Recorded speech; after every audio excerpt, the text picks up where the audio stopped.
നമസ്കാരം. കഥമ പ്രേക്ഷകർ ഏവർക്കും സ്വാഗതം. ഡിസംബർ 4 പാഞ്ചരാത്ര ദീപം തെളിയിക്കണം. പാഞ്ചരാത്ര ദീപം നമ്മൾ തെളിയിക്കുന്നത് ഭഗവാൻ വിഷ്ണുവിന് വേണ്ടിയിട്ടാണ്. മഹാവിഷ്ണു ഈ ഭൂമിയുടെ നിലനിൽപ്പിന് വേണ്ടി ബ്രഹ്മാവ് ചെയ്യുന്ന യാഗത്തിന് ജ്യോതി സ്വരൂപനായി നിന്ന് യാഗം പൂർത്തീകരിക്കാൻ സഹായിച്ചു. അതിനെയാണ് നമ്മൾ പാഞ്ചരാത്രി ദീപമയച്ച് ആഘോഷിക്കുന്നത്. പാഞ്ചരാത്രി ദീപത്തിന് നമ്മൾ പൂജാമുറിയിൽ നെയ്വിളക്കുകൾ തെളിയിച്ച് മഹാവിഷ്ണുവിനെ തുളസി അർച്ചിച്ച് പ്രാർത്ഥിക്കുകയാണ് വേണ്ടത്. നിവേദ്യമായി വെക്കേണ്ടത് അക്കാര വടിസലാണ്.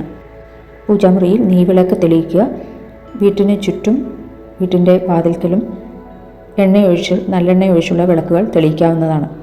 നമ്മൾ തൃക്കാർത്തികയ്ക്ക് എങ്ങനെയാണ് വിളക്ക് തെളിക്കുന്നത് അതുപോലെ തന്നെ തെളിയിക്കുക.